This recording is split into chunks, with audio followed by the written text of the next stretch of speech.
fishing, it's in my soul. Welcome to the Salt Strong Podcast, disrupting fishing entertainment as you know it. Prepare to laugh. Prepare to get to know fishing legends in a whole new and unfiltered way. And on occasion, you might even learn a thing or two about fishing. Here's your host, Joe Simons. Like diamonds. Hello, Salt Strong Nation. Joe Simons, like diamonds. We are back again talking about spinning reels, saltwater, freshwater, a little bit of both. I have no idea. Here's what happened.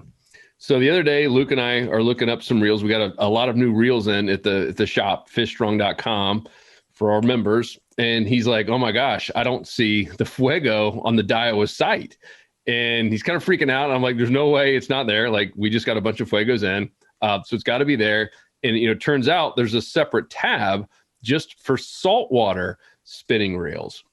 And then we went to Shimano and we saw the same thing. And that brought up a debate. It was like, man, I wonder how many anglers out there know if they really have a saltwater spinning reel or not. And this came up and was kind of a hot topic on a podcast that we did with Bill DeWeese and Mark, who's quite the real expert. And with bait casters, Mark was saying that, almost all of them are the exact same components, even though it technically says it's meant for saltwater. It's the exact same as the freshwater, the same ones the bass guys are using. It might have a little bit different outside or an exterior, but for the most part, it's all the same. Ball bearings are the same. Everything else is the same. And so brought up a debate with the whole team is, hey, like, do we know why some of these manufacturers, I guess, what makes a real saltwater versus one that's not? Will it last longer? I know at the end of the day, we still got to take care of our stuff, but kind of interesting. So if you look at all of, Shimano's spinning reels, which the page goes on forever, there's only 4 or 5 that are really like saltwater. And, same with Daiwa, they got a ton of spinning reels. And yet there's only, 7 or 8 here that are technically considered saltwater spinning reels. So guys, we got a whole crew here. Geez. Austin, Justin, Tony, Wyatt, Luke, we got everyone. If you guys are listening in, we got 6 of us on this panel. Who wants to kick it off?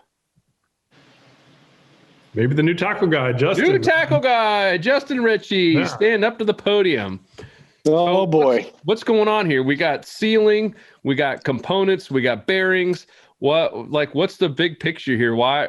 And are we using the wrong reels? Like, if I don't have what that's on the saltwater page, should I throw it away, trade it in? What's the deal? I really like the word minutia. I feel like we're already starting with high dollar words, but this is I'll get into it.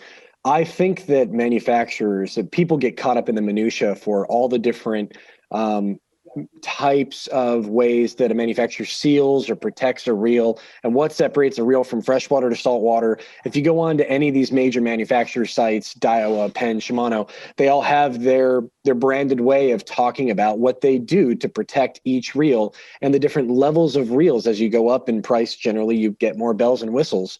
And Shimano has some vernacular like Core Protect and X Protect. Daiwa has vernacular like Mag Seal. And what is Mag Seal? What is the benefit of having it as a saltwater fisherman or a fisherman in general? If you fish in freshwater in rough conditions and you're wading a lot, really, what is it? What separates a fresh and a saltwater reel? And kind of what we've chatted about and what we've seen is that really there's 2 ways of looking at it. Does the reel have a physical barrier to the elements or a chemical barrier to the elements, or both? I mean, what is the manufacturer doing to prevent water from intruding to the internals and the supercomputer, if you will, of the reel?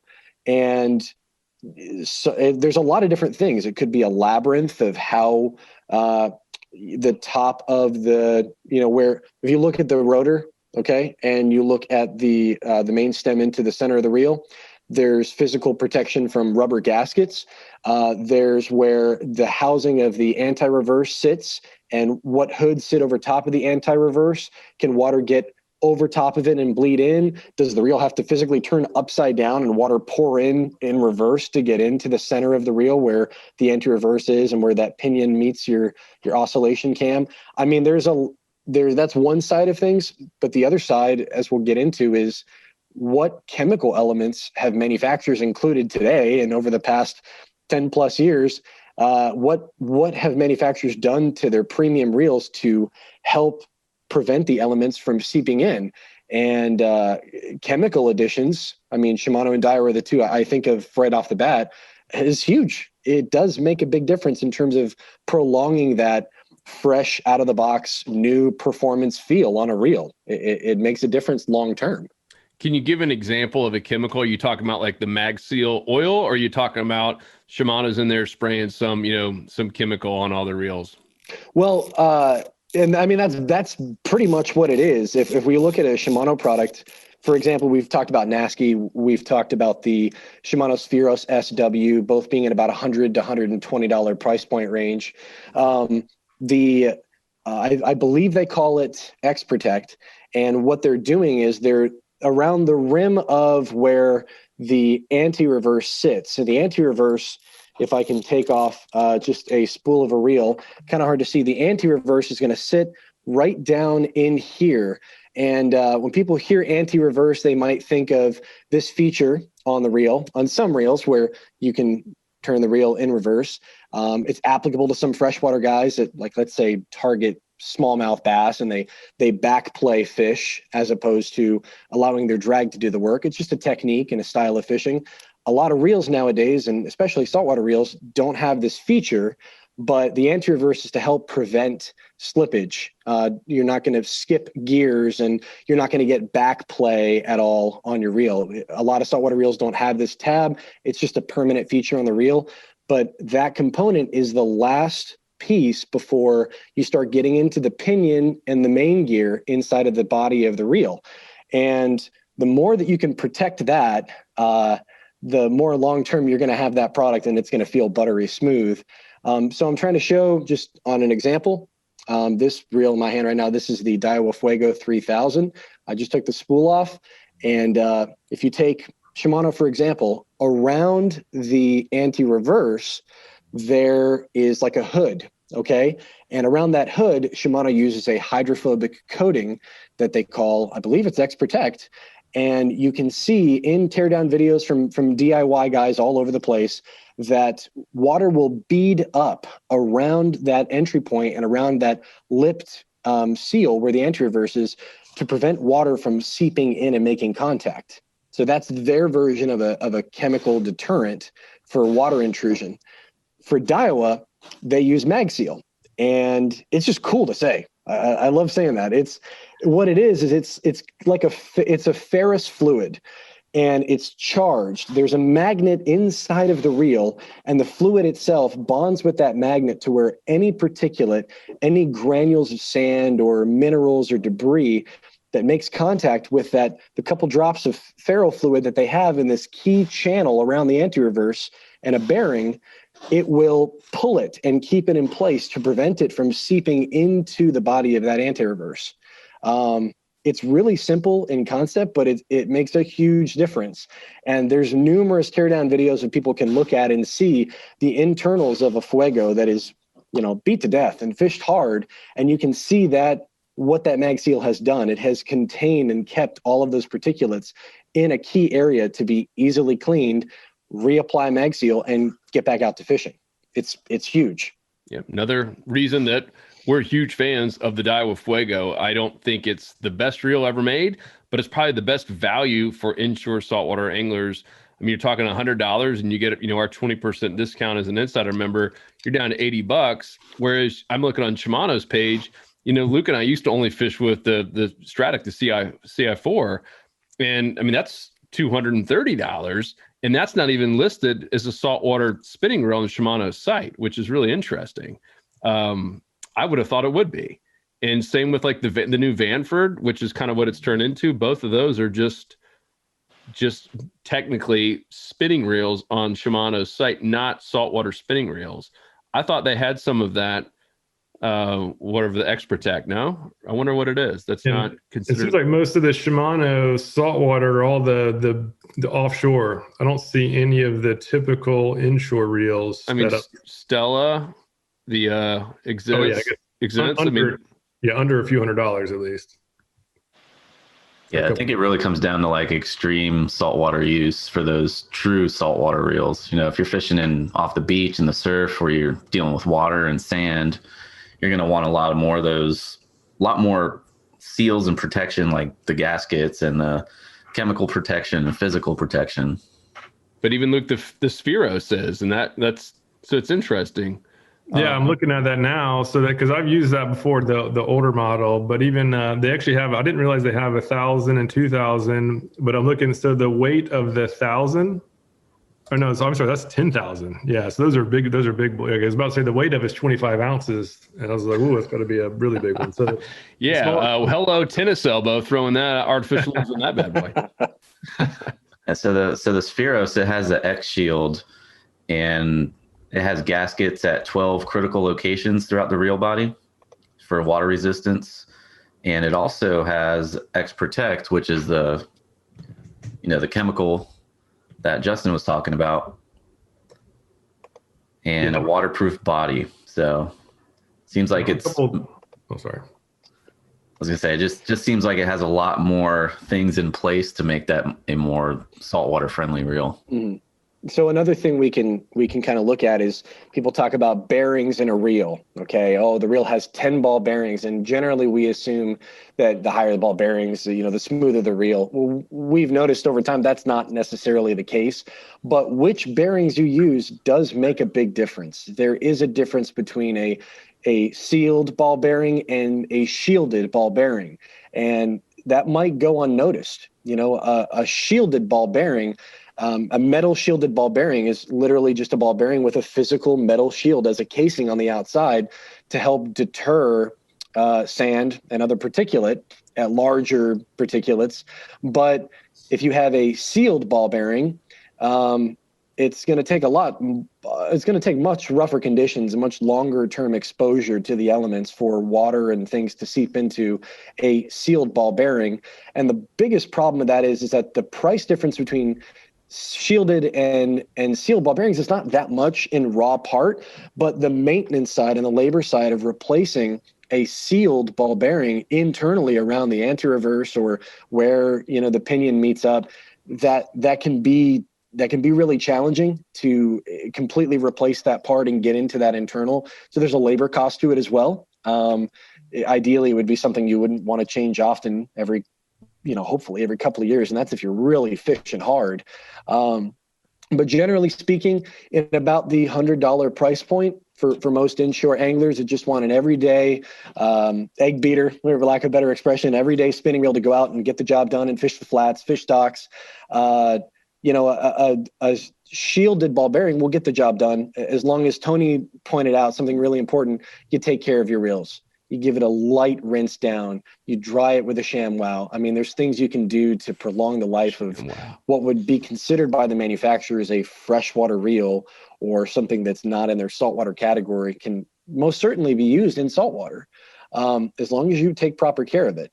It's just that it's added security if you do dunk a reel by accident, or you take a big fish splashes you in your kayak and you just completely douse the reel. You don't have to say, oh my gosh, what am I going to do? My reel is going to corrode and fall apart and turn to dust.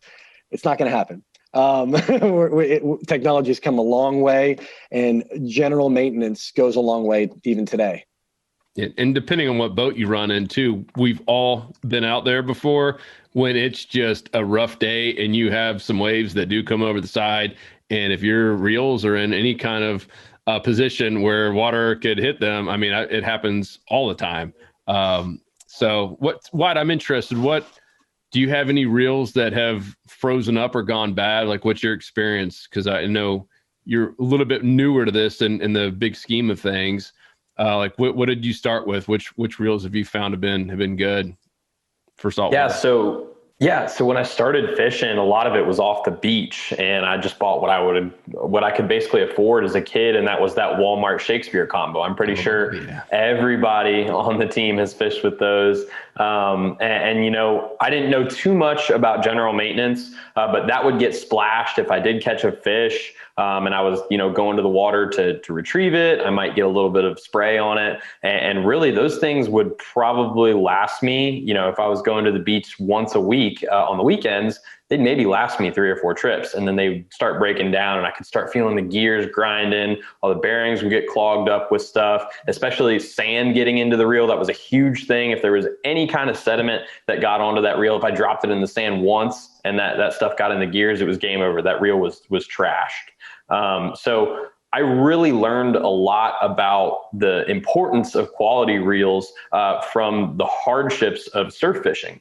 And then that's where I really fell in love with Penn, and they do a great job of shielding the chemical and the physical side of things, as Justin talked about. Probably more the physical side of things. It's very hard to get water into those Penn reels. I know a lot of them actually now have protection against even water splashing up from the underside of a reel, which is really where you see a lot of problems occur. I've had some reels that are saltwater, that are technically saltwater reels, that if there's a splash from underneath, I can start to notice a difference. But those Penn reels, especially when I'm surf fishing, I'm walking out a couple feet onto the sandbar, I'm wading out a little bit to make a cast, that reel is going to get splashed. It might, take a quick dunk under the water. If it's sitting in a sand spike that's not terribly secured and that rod gets dragged. I've had this spin fisher right here, if I can get it in front of the camera. I don't know if I've got a whole lot of room. No, but this is don't let it hit the fan, Wyatt. Yeah, I'm trying to get it angled here.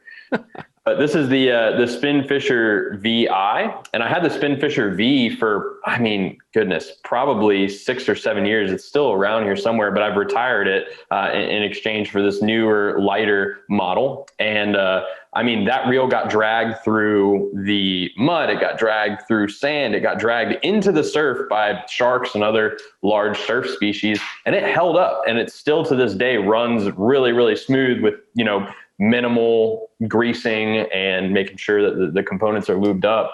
But those reels are sealed really, really well. Now, the downside of having great sealants like that on the Penn reels is that they're terribly heavy. Even just the drag systems, instead of having felt, which is traditionally what we find in a lot of drag systems for reels, there's carbon fiber drag systems in these Penns. I believe it's the HT100 drag system is what it's called.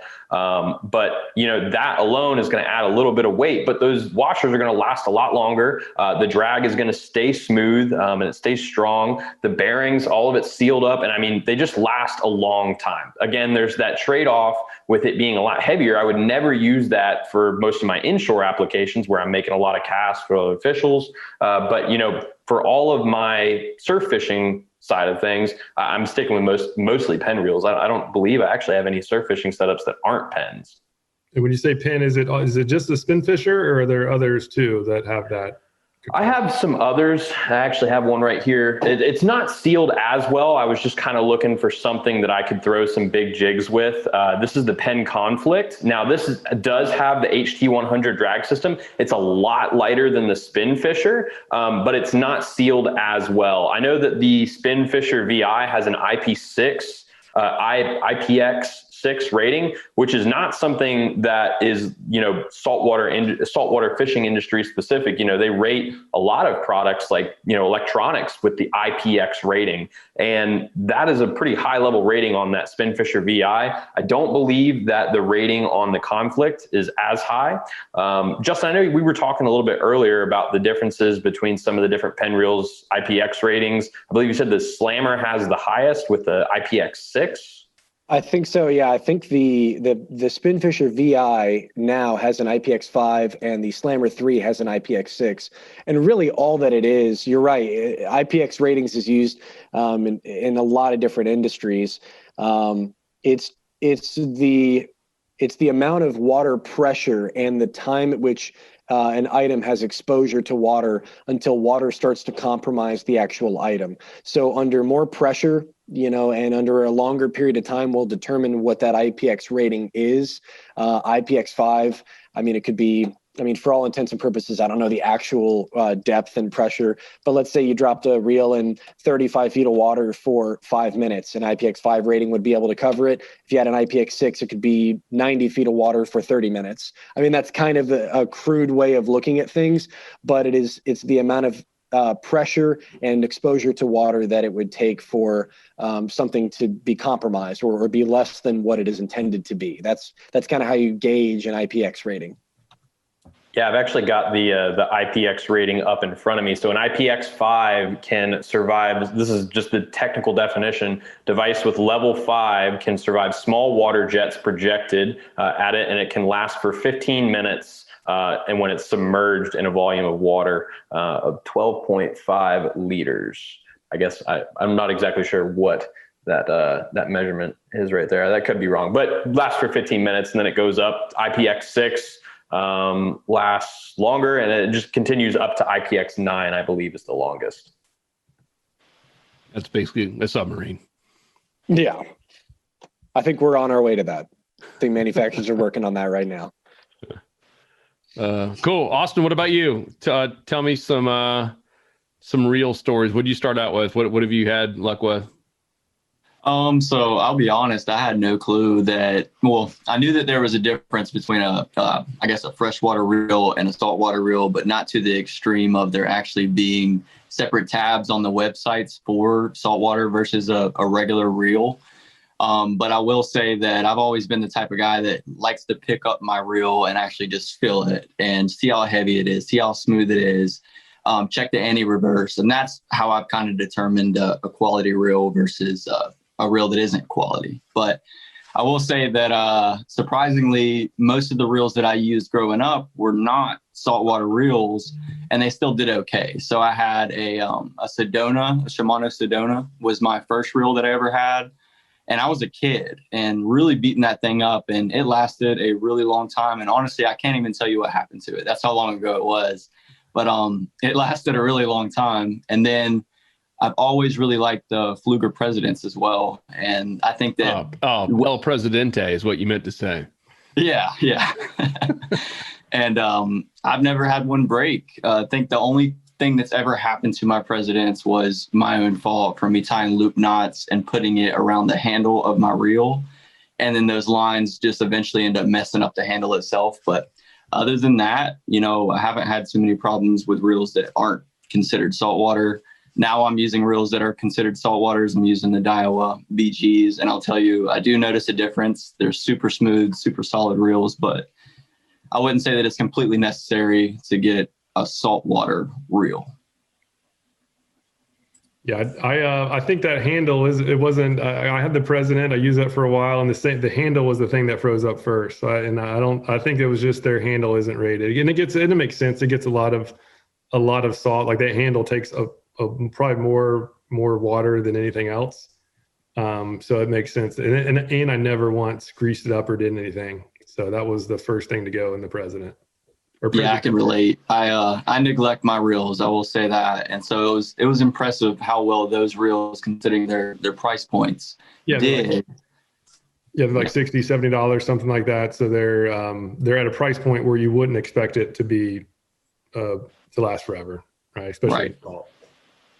Austin, you talked about kind of the feel test that we all do as fishermen. We grab a reel and we turn the handle and we go, wow, man, that's super smooth. And that ends up being kind of an indicator for all of us to decide whether we want to fish with something, and thinking that, a smooth, refined reel is obviously a well-made reel and will do everything I need it to do. And in most cases for us as inshore guys, that's the case. But when you feel a reel and let's take a look at the Penn Spinfisher VI, Wyatt. Like, that's a perfect example. If you were to turn the handle of a Penn Spinfisher VI, it's smooth, but it might not feel as smooth as, maybe a Daiwa Saltus Back Bay or the Ballistic, for example. And that, in their regard, what they're using is there's a lot of seals. There's a lot of physical rubber barriered seals around the handle, around the anti-reverse, around the pinion and the main shaft that restrict the movement, but you make up for that loss of fluidity with increased protection. That's kind of the give and take. We keep going back to Daiwa as just an example, but you turn the handle of a Daiwa and it feels smooth, but you have a chemical barrier from elements getting into the body of the reel. That's pretty powerful to have kind of a mesh of both.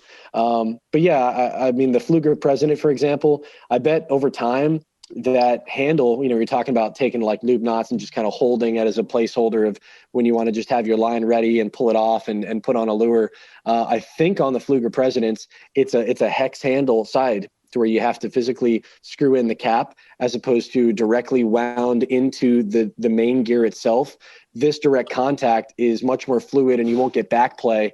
But at the same time, there's also going to be less, rubber gaskets and protection and sealing on those type of reels, to where over time that hex and that thread's going to wear and you're going to get back play and you're going to get wobble, and eventually the elements are going to make its way in and they're going to set up shop. So it happens. The direct drive handle into the main gear of the reel is not just for fluidity of the reel, it's also for protection as well.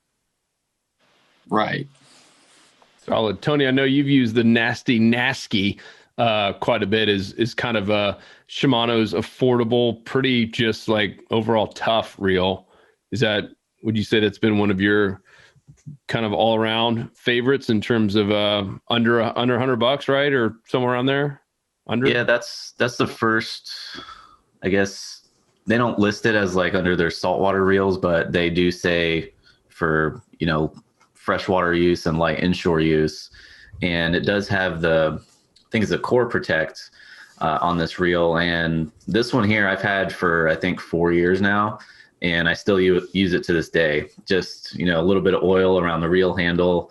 And this does have the design where you have to unscrew the cap and pull the handle out. It doesn't screw into the reel. So you do have to make sure you take care of that. And on that real quick, what do you do? What kind of oil do you use? How do you actually take care of it? I like to use Corrosion X. Works really well on pretty much everything and anything. I actually had a reel way back in the day that seized up on me and I just got mad at it. I opened it up, sprayed Corrosion X in there, let it sit overnight, and it was smooth as butter. Granted, it didn't last long after that because all the grease was broken down, but I put it into a bathtub full of Corrosion X. Yeah. But and it corroded. I'll just take the reel handle off every few trips or so and just spray a little bit of Corrosion X on the shaft of the reel handle, then put it back in, screw it in, and that just helps it from getting frozen up inside the reel. That was a big problem I had with these, but other than that, it's a solid reel for the price. But once I started getting into the little higher end reels, I started using the Stratic FL, and I've done pretty much zero maintenance on this reel over the past year or so when it first came out. And it's still super quiet, super smooth, no grinding, nothing like that. But it is double the price. But when you do get into the $100 reels, that's when you really need to take care of them, do a little bit more maintenance. The Stratic FL, I just mist it down with water after a trip, wipe it down dry, put it away, and still smooth, good as new. What's interesting is the Stratic FL isn't even listed on their saltwater reels page. I was thinking it would be there. I wonder why it's not. Because I thought that was known for being very salt resistant as well. Yeah, that's just another thing you have to be a little bit hesitant of too, is how the manufacturer markets their reel, I guess you could say. Because of course they're going to want to have a section for saltwater and then a section for freshwater. If they just throw all their reels on there, people are just going to go to the cheaper reel just by nature. So you have to be hesitant about that for expensive reels and, expensive reels that aren't very expensive, like the Nasky and the Daiwa Fuego. They don't get a lot of hype, but they're really good reels at the price point. Yeah, because I'm just on the page. I haven't spent much time on the Shimano. I used to be a diehard Shimano everything, and then started using the Daiwa, and I feel like I've been leaning more toward that. But the Spheros, so on their saltwater page, this Spheros, there's 2 listings for it. I was in the other one, which the lowest level was 5,000. So they have a separate listing of the Spheros 3,000 and 4,000.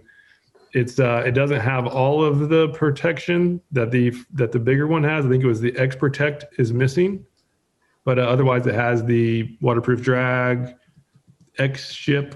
I don't know what that is, but it's down under 10 ounces. So that's the looks like the smallest saltwater reel that they're claiming is saltwater.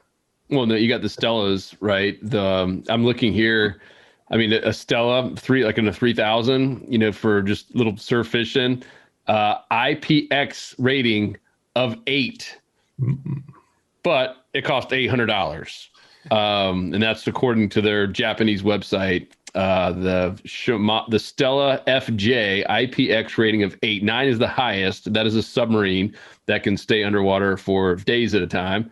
And man, that's crazy. But you got to pay $800 for it. Personally, I'd rather have 8 Daiwa Fuegos or 9 at that, and a handful of nice rods. But man, that's crazy. Yeah, the smallest one of those is the 4,000, and that's 12. Oh, that had 3,000. It's 4. Oh, yeah, I don't see a 3 on there. I see a 30,000. Yeah, there's some giant ones. Yeah, the Spheros is there. It looks like the lowest priced one, and I think those are in like the 180-ish range, if I remember right. I'm just on Google, and so they have Stella FJs from 1,000 all the way up to 10,000 on here. So just to if you're spending $700 on a Stella 1,000, I want to know what you're using it for. That's crazy. I want to know what rod you have it on. Yes, that's all I want to know. if you're willing to drop that much on a reel, I mean, and you need that rod to be able to execute all the wow power. I mean, that's the new measure of you. We're going to measure things on wow power. The wow power of a Stella. What are you going to have on there to be chucking a big plug or soaking a big live bait? You got to have something just as powerful. Pulling up with my $700 1,000 series reel. That's crazy. So do you guys know? I mentioned it earlier when we had the podcast talking about the bait casters. Do you guys know the whole story or facts behind that? Do you know, Justin, in terms of the, Mark had mentioned that they're pretty much 100% the same. Is that true? Was there anything that any of these companies are using on just the outside to see them a little bit better? I mean, is there anything they're using that on both bait casters and spinning? No, I think that the way water makes contact with a bait caster is entirely different than a spinning setup. You pretty much have water coming directly onto your spool with a bait caster, and sometimes those spools have notches and holes inside of them that will eventually lead to your main gear on the left side of the reel. I would think that just initially that's probably going to be a lot of rubber seals. I don't know what chemical barriers they have. And I'm thinking of when we were talking about the quantum smoke, for example, is just one. I'd have to look and see kind of how that works differently on a bait caster. And there's one that I'd be interested in looking into that's pretty new in the industry, and that's Penn came out with a series of their Squall or Fathom bait casters. I mean, Penn got into the bait cast market pretty big here just the other month ago. And, Penn's reputation as being making very well-sealed, durable products to tap into the bait casting world and making some powerhouse bait casters is going to be something really interesting to look into. Because, again, they have IPX ratings. They have particular ways that they divert water, if you will, from making their way into the internals, and the locations that they place all of their seals. It'll be interesting to check and see. Yeah, I know Mark had even mentioned just even the paint they use in terms of how the protective coating they're just putting on there. Obviously with 100% bass reel, they're not really worried about it, and they were just even spending a little time on that. But I thought that was fascinating. And I think, Tony, you brought it up, or Lou, one of you guys did.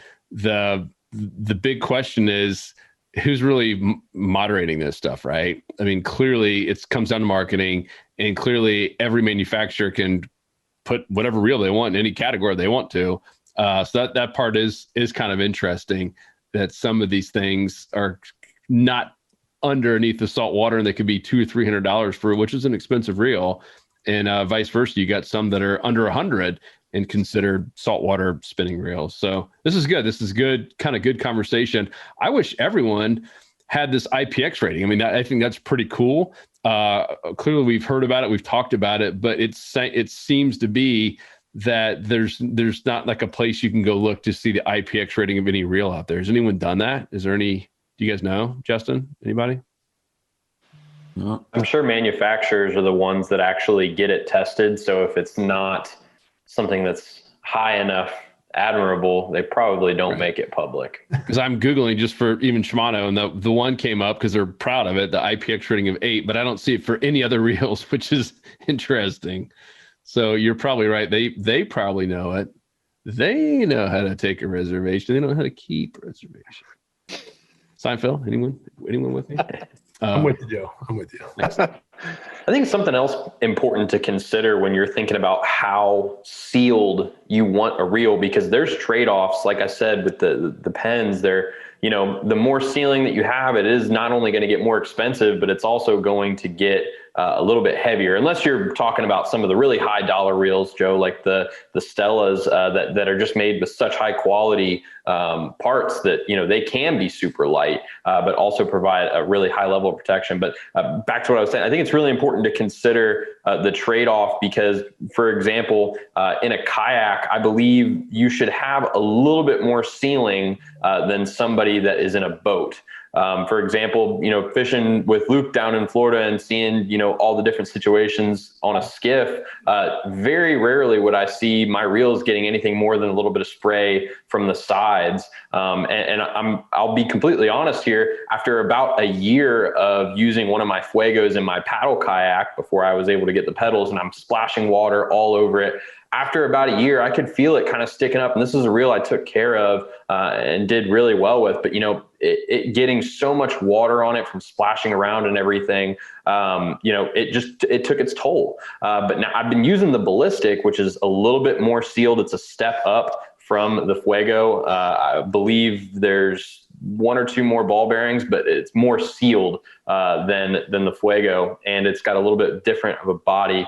I'm not sure if the chemical protections are any different, but I've been very surprised with how much more resistant it's been than my Fuegos. And I've got a review that's a long time coming. It's coming soon, but I would say for sure it is worth it if you are in a situation like you're surf fishing or you're in a kayak to opt for a little bit more expensive reel so that you can get that protection, because having to replace reels every couple months or however often you have to, because you're subjecting it to that kind of abuse, it's worth it to just spend a couple extra bucks and get a reel that's a little bit more saltwater rated. I know with some of the other reels that I'm actually thinking of the Noski versus the Fuego. One of the first trips I took out in that kayak, I got flipped by a boat wake. The Fuego survived the dunk. The Noski did not. Again, that mag seal did a good job of protecting it, at least from that. I think that might have been the reel that eventually lost it. But really, I think it's much more worthwhile to think about what type of activity you're doing, how much saltwater abuse that reel is going to receive, and then you can really make an informed decision on what reel you need to have so that you're not wasting money replacing it month after month. Yeah, those ballistics, those are sick, man. Because I'm Luke and I are both big fans of the Fuego. It's just the value. I don't stress about letting, my 9-year-old daughter use it, and like when she's standing knee deep in water. Ballistic, even though I know it's mag sealed and it's got all the protection, anytime you get a $200 plus reel, you're a little bit more careful with it. It's why you don't see a lot of charter guides using ballistics or even, Stratics and some of these really expensive reels, because people just, they don't know how to use them correctly. They dunk them, they drop them in the water, drop them on the ground, leave them on the ground when they're, bringing the fish in. So I got a question. So I can give you a gift. I'll love to hear all your answers. Either I'll buy you a ballistic or a Vanford, both kind of competitors, similar prices. You take the ballistic or the Shimano Vanford? Well, the ballistic for me, no doubt. I've been blown away by the Fuego, and the ballistic's a big step up from that. So I don't have a ballistic, but then this is good timing for my gift. Thank you. You're the best brother I've ever had. Your birthday's coming up, right? That's true. I've had several renditions in the past of CI4 pluses for the Stratic CI4, and the Vanford is the replacement of the CI4. Like the Stratic CI4 is no longer, it is now called a Vanford. It's essentially the same category with a different brand name so that the Stratic can continue to be a Stratic without making all these little, off versions of a Stratic and all the little differences. The Vanford is a Vanford, but all intents and purposes, it's a CI4. I've had my challenges and frustrations in the past with roller bearings blowing out on CI4s. I have had in the past CI4s that I thought were lightly used of 7 or 8 months, and it would started to seize up on me. I remember I had one particular trip where I went snook fishing down in Fort Myers, and it was like April or May. A big school of snook was on the sand flat near some docks. I skipped a jerkbait up to him, hooked into one snook, set the hook, tried to turn the handle. I was not gaining any line. My reel was froze, and I'm hooked up into a 34-inch fish, asking myself, I don't understand why this reel is froze up. It's a Stratic CI4. Like, this is a creme de la creme. And I learned that over time it had gotten, corrosion and the elements had made its way into the reel, and it was just not performing as smoothly as it was when it was brand new. I have a 6,000 ballistic as well. I use offshore when I'm kayak fishing, and I'm jigging for 30-pound amberjack and 20-pound blackfin tuna and some crazy pelagics. And, I still would stick with the ballistic because of that, that mag seal. I mean, that's really what's going to deter, stuff from setting into the reel. And I guess one last quick thing to think about is price point doesn't, as we've learned, price point does not always mean more protection for saltwater, corrosion and the elements getting in. The ballistic and the Fuego are about $100 in difference. They both have mag seal, but there are differences in the body. There's differences in the material used in the body. There's differences in, I just had the spark notes looking at things from 10,000 feet up, Zion material. There's probably, different gaskets and rubber gaskets to protect water from getting inside. And, that's really what starts separating, price and class of different reels. But in terms of mag seal is the same. Mag seal doesn't change based on $100 gap in a reel. It still gets the job done. And it's got a cooler name. Ballistic? Ballistic. On that fish. Fuego's pretty cool too. What about you, Tony? So I got Wyatt, Luke, Justin, you all say ballistic over CI4. What do you think, Tony? I know you're a Shimano guy. Yeah, I'd probably have to go with the ballistic. I haven't personally tried it, but I've had the same issues Justin had with the CI4, and since the Vanford's pretty much the same thing, I don't see myself getting a Vanford. If you had to compare it to the FL and the ballistic, it'd probably have to be the FL. But I'd go with the ballistic. Cool. And ballistic, much better name than Vanford. I mean, what is that? Are they named after some old man or a street or something? I feel like I have to tuck my shirt in and go fish if I'm going to fish with a Vanford. The Vanford. It's the latest series here at Ralph Lauren. What about you, Austin? Haven't heard much about the Vanford, whether good or bad. Either they just don't have many out there yet, or I don't know if they're even. I haven't seen them out for sale anywhere yet. I've seen a couple, but it's rare. I don't think they've had their big shipment come through, just from all the same reason we're having trouble at fishstrong.com getting a lot of. I mean, we get a bulk order that shows up randomly. I just don't think anyone's got that big bulk order yet. So yes, I do want to get one to test it out, just to see the difference. Yep. But, what about you, Austin? Ballistic. Ballistic all day after hearing what Justin said. I didn't know that the CI4 was basically the Vanford now, so thank you for that. But with that being said, ballistic all day, because I've had a CI4, and needless to say, it's been down more than I've got to use it. So we're going ballistic. Yeah, when we did a podcast on that, it's called the new spring reel for 2021, and that was kind of the big news is. And I don't think Shimano has done a good job of announcing that too. But basically, the CI4 will be going away this year, and it will just turn into the Vanford. But you got to tuck your shirt in and make sure you got a collared shirt when you're fishing. So you need fancy cufflinks, a tie. Cummerbund isn't required, but it's probably going to help you catch more fish. Cummerbund. Yeah. That's pretty funny. Well, cool, guys. This is helpful. I'm seeing the time. I know we have another call. We got a couple that's got to jump on here. But we'll continue to do more of this. We'd love feedback, by the way, because we don't have all the answers. Clearly, this is just something that happened. We're like, let's just get on a podcast and talk through it. I've learned some things today. I've learned that Justin has a pretty good vocabulary as well. I got like 8 words that I now have to go look up that you used earlier. So I appreciate that. You gave me something to do.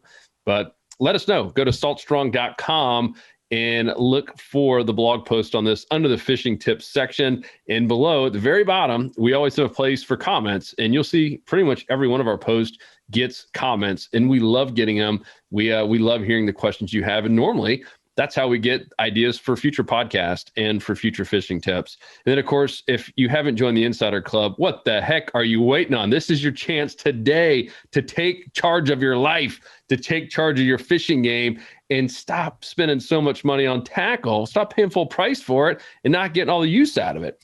Our whole job in the Insider Club is to help you save money on the tackle and then show you how to go find the feeding zones all year long, every single weekend, no matter if you live in Texas, if you live in Florida or in Virginia or anywhere in between. We want to help you get to the finish line faster, to show up at the ramp or at the dock or the marina, wherever you are, with fish pics, with stories and big smiles, and not going there ashamed and like, hey, I hope no one talks to me because I didn't catch anything. It's not fun. We've all been there, and that's why we created the Insider Club. So we'd love to have you in there. You can go join us completely risk-free, by the way, for a whole year. That's unheard of. Risk-free whole year. If it doesn't work for you, if you didn't save time or money, you get all your money back. So join us there at saltstrong.com as well as the Insider Club. Otherwise, let us know what you think about the podcast by going to saltstrong.com, looking for the show notes. And we will talk to you guys in the next episode. We out. Peace. Thank you, guys. Later. Good job. 'Cause fishing, it's in my soul. It was past